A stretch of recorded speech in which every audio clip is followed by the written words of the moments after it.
بسم الله الرحمن الرحيم. السلام عليكم. اليوم راح نشوفوا le cours تاع les muscles striés squelettiques. Donc on va commencer par une petite introduction. Le muscle est un organe qui joue un rôle dans la contraction et le mouvement. Donc elle dit bien. La propriété physiologique de tissu musculaire, c'est la contractilité. Donc c'est taqallus.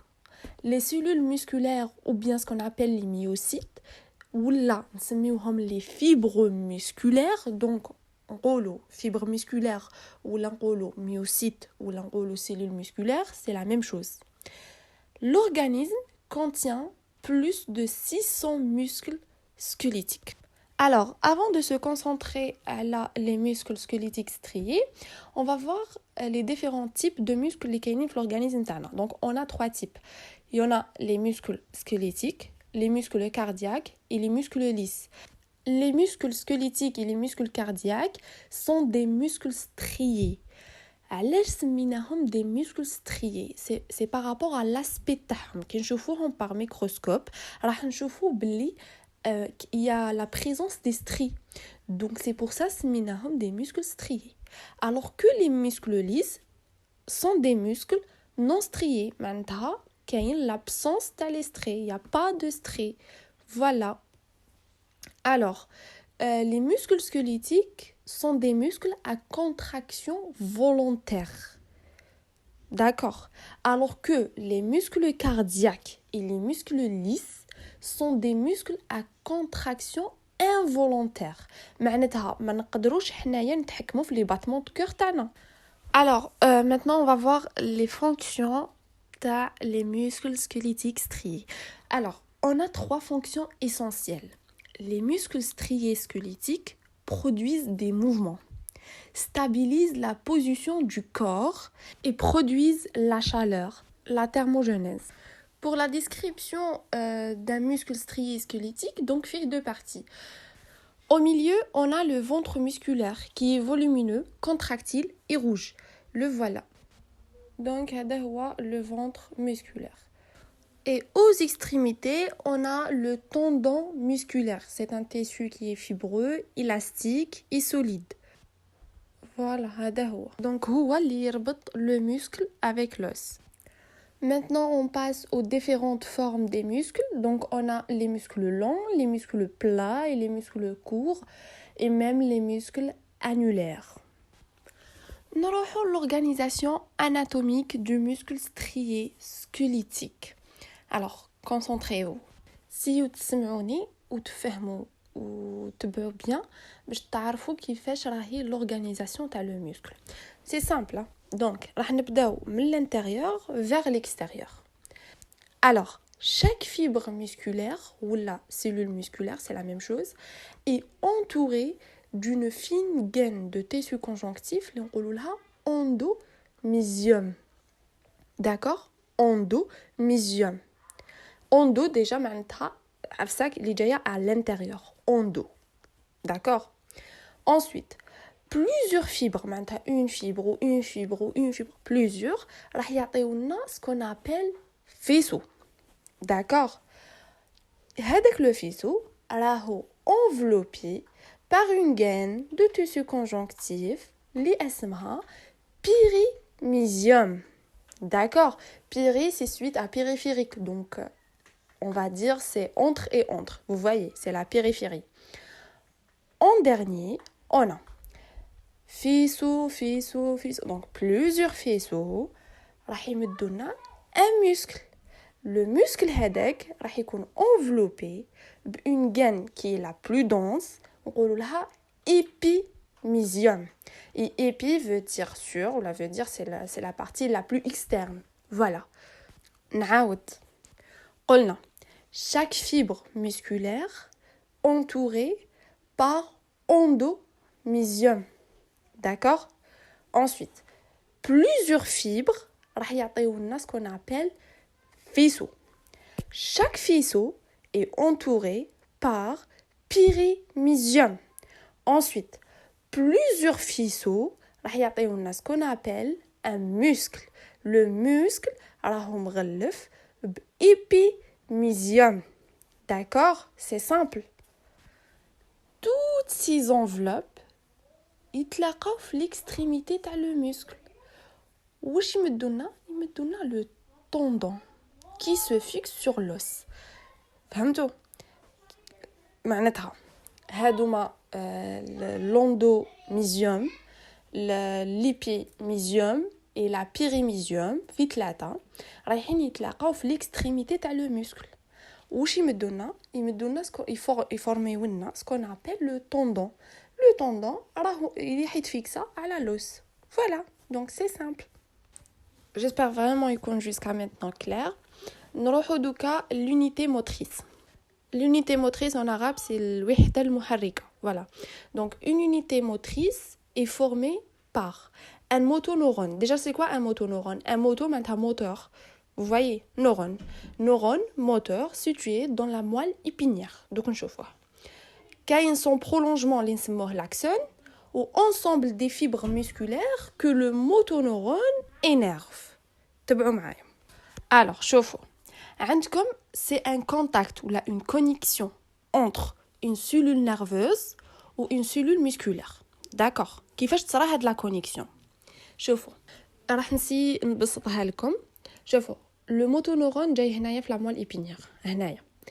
واش يصرالو؟ هو راح يلحقوا ان سينيال. دونك راح ينقل هذاك لو سينيال. كيفاش راح ينقلو à travers son prolongement اللي هو l'axone. ديجا قريناه ديجا وقلنا بلي l'axone هو اللي ينقل السياله العصبيه. Voilà, tout simplement. Alors, il énerve le muscle, mais il énerve exactement les fibres musculaires. D'accord, donc il sera en contact avec les fibres musculaires. Donc, qui يلحق le signal, هذوك les fibres musculaires, là, le muscle راح يدير راح تصرالو une contraction. Vous voyez? Alors, en résumé, باش يكون عندنا une unité motrice, c'est-à-dire باش تكون la contraction تاع le muscle, واش لازم un motoneurone مع l'axone ديالو ou l'ensemble des fibres musculaires. هادو في ثلاثة لازم يكونوا باش يمدونا une unité motrice باش تصرى la contraction de muscle. Vous voyez, donc لازم تكون la connexion entre ces trois éléments. سيت نبسطها لكم قدر المستطاع, donc vraiment ان شاء الله تكون clair, j'espère. Sinon, pour cette phrase, تبعوا bien باش تفهموها. شوفوا. L'axone de ces motoneurones chemine de la moelle épinière jusqu'aux muscles, dans les nerfs périphériques, et les nerfs sont à 1000 fibres musculaires. C'est-à-dire, un motoneurone, واحد, il va énerver des centaines de fibres. On passe l'unité contractile, le sarcomère. Donc je vous c'est quoi le sarcomère, c'est quoi les myofibrilles, etc. Alors, les myofibrilles représentent les éléments contractiles des cellules des muscles squelettiques. Et chaque myofibrille comprend elle-même une chaîne d'unités contractiles, les sarcomères. Chaque fibre musculaire ou chaque cellule musculaire fera des myofibrilles. C'est quoi les myofibrilles? Les myofibrilles sont les éléments contractiles de la cellule. Où chaque myofibrille fera des unités contractiles, les sarcomères. Donc la myofibrille, c'est l'ensemble des sarcomères. Et un sarcomère est ensemble de filaments fins et filaments épais et des protéines de structure. Donc le sarcomère, c'est l'unité contractile. D'accord?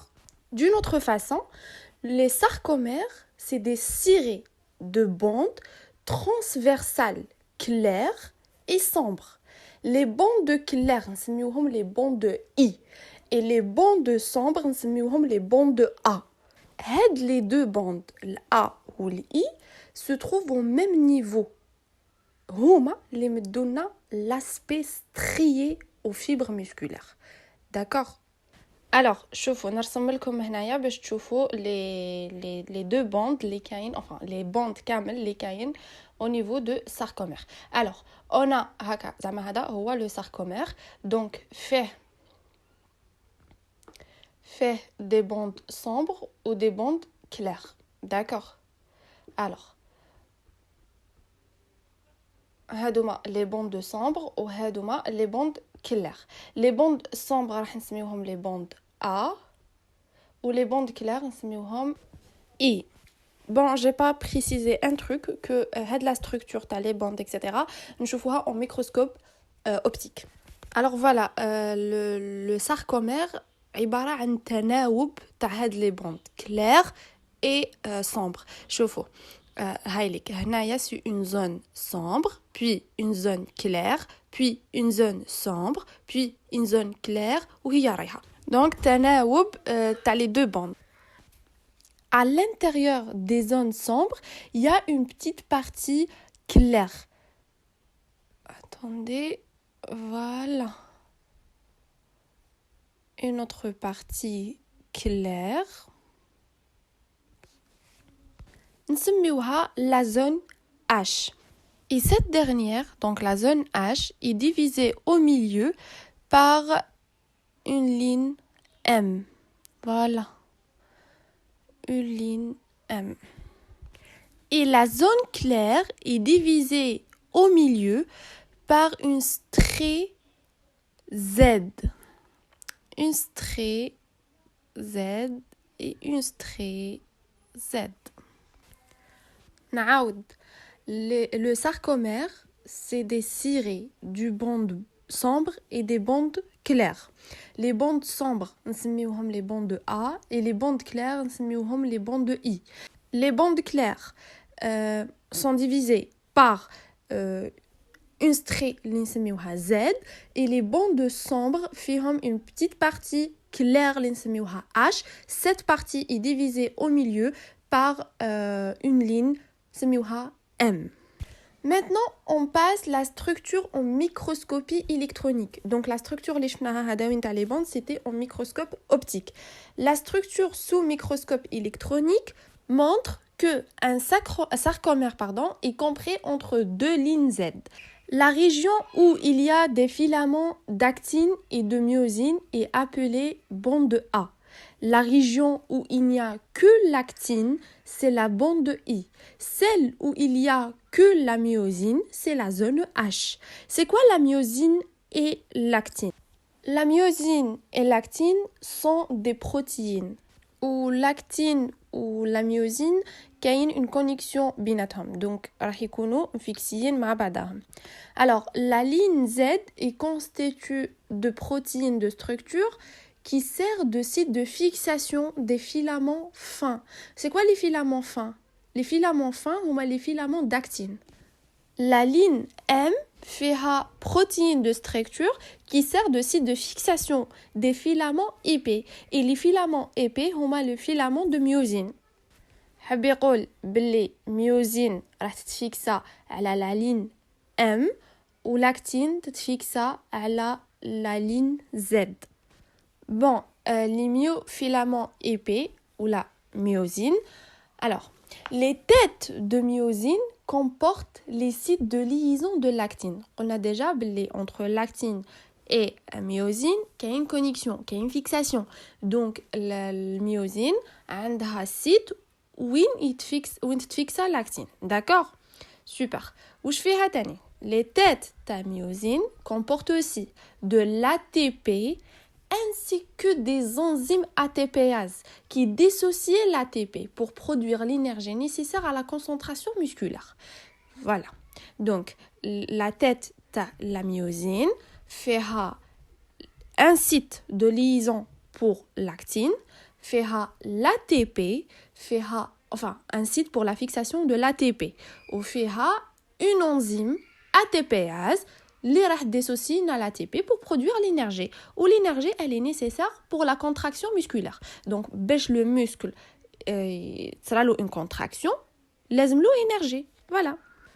Pour les myofilaments fins l'actine, donc chaque filament مكون من une polymérisation de molécules d'actine globulaire. C'est quoi هاد les molécules? Molécules de tropomyosine et les complexes de troponine. Tropomyosine ou troponine, c'est des protéines aussi. Pour le rôle de les deux protéines, la troponine et la tropomyosine, c'est la régulation des interactions myosine-actine qui se produisent au cours de la contraction. C'est-à-dire que la contraction de le muscle, c'est le résultat du glissement des myofilaments d'actine sur les myofilaments de myosine. La deuxième partie de le cours diana, il y a la contraction musculaire. Donc on va voir le mécanisme général de la contraction musculaire. Le mécanisme général de la contraction musculaire, normalement, tu sais, parce que درناه déjà في les vidéos اللي جازو وين كنا نهضروا على les synapses كيفاش تنقل السيالة العصبية etc. Alors, comme un résumé, comment ça se passe. شوفوا, au début, ce sera une excitation t'as les fibres musculaires par les motoneurones. كنا هضرنا قبيله كيفاش تصرى هاد l'excitation معناتها كيفاش يتنقل لو سينيال من ان موتونورون حتى les fibres musculaires. صح. Qui sera l'excitation dans les fibres musculaires. Donc, il y en a un potentiel d'action qui arrive à la terminaison axonale, où se trouvent les canaux de calcium. معناتها عندنا un neurone présynaptique et un neurone postsynaptique. D'accord. Le neurone présynaptique, il dit le potentiel d'action. Qui dit le potentiel d'action? واش يصرى؟ كاين des canaux de calcium. كاين هذوك لي كانو دو كالسيوم اللي رايحين يتفتحوا باسكو علاش هما يتحسسوا من هذاك لو بوتونسييل داكسيون دونك يتفتحوا يصرى لونطري دو كالسيوم qui contrôle le calcium, l'augmentation de la concentration intracellulaire du calcium déclenche l'exocytose de l'acétylcholine à partir des vésicules présynaptiques. معناتها احنا عندنا في البريسينابس عندنا des vésicules اللي فيهم l'acétylcholine. Donc واش يصرى هذوك les vésicules تصرى لهم une fusion avec la membrane présynaptique, donc ça sera une exocytose. Maintenant, libération de l'acétylcholine. C'est bon, l'acétylcholine est libérée dans la fente synaptique. En bas de chez ça, l'acétylcholine et les récepteurs nicotiniques, les la membrane postsynaptique. D'accord? La fixation de l'acétylcholine à les récepteurs déclenche un potentiel d'action la fibre musculaire. Donc, ça sera une dépolarisation post-synaptique. Et là, on parle sur le potentiel de plaque motrice. Après, le potentiel motrice qui le seuil le maximum, le potentiel d'action musculaire. Le potentiel d'action musculaire, la contraction musculaire. Donc, ce n'est pas le potentiel de plaque motrice qui nous donne la contractilité. Non, mais c'est le potentiel d'action qui est né de potentiel de plaque motrice qui nous donne la contractilité musculaire. D'accord? Trouvez c'est quoi la différence entre le potentiel de plaque motrice et le potentiel d'action? Il faut savoir que c'est pas la même chose. Le potentiel de plaque motrice, c'est un potentiel qui est local, c'est-à-dire action locale. Par contre, le potentiel d'action, il est diffusible, qui va se propager vers les extrémités de la fibre musculaire. Mécanisme moléculaire de la contraction musculaire. Le glissement des myofilaments fins d'actine sur des myofilaments épais de myosine, provoquant le raccourcissement de muscles et la contraction musculaire. Alors, le glissement qui fait sera au niveau moléculaire. Bon, comme je l'ai dit, une stimulation qui est transmise par l'acétylcholine à travers la jonction neuromusculaire, qui va donner un potentiel d'action au niveau de la fibre musculaire. Donc, qui connaît un potentiel d'action, c'est-à-dire les ions Ca2+. Les ions Ca2+ se fixent sur les molécules de la troponine associées aux molécules de la tropomyosine sur les filaments d'actine. Les filaments d'actine font 3 protéines. La troponine ou la tropomyosine, c'est des protéines accessoires, plus l'actine. D'accord? Donc, Ca2+ va être fixé à la troponine, associé aux tropomyosines sur les filaments d'actine. Ce qui est modifié, donc dès que le Ca2+ est fixé à la troponine, راح تتبدل la conformation tridimensionnelle de la troponine. معناتها la troponine تبدل من الشكل تاعها. Cette modification provoque le déplacement de la troponine. هنا la troponine déplacée et démasque les sites de fixation de la myosine sur l'actine. Alors, les têtes de myosine se lient à l'actine. Comme on l'a dit, la myosine a un site de fixation ou de liaison à l'actine. Donc, les têtes de myosine se lient à l'actine. et l'ATPase de la tête de myosine hydrolyse l'ATP en ADP plus PI. قبيلة قلنا بلي la tête تاع la myosine فيها l'ATPase, فيها un site de fixation de l'ATP. Donc l'ATPase t'hydrolyse l'ATP باش تعطيلك l'ADP plus PI. Donc هنايا هاد la réaction معناتها l'ATPase اللي درنا hydrolyse تاع l'ATP en ADP plus PI هنا تعطيلك une naissance d'énergie. L'énergie qui permet le glissement de le filament d'actine sur le filament de myosine dans un mouvement appelé force de traction. Je te dis que le glissement تاع les filaments d'actine على les filaments de myosine. هذاك le glissement, هذاك le mouvement هذاك نسميوه force de traction.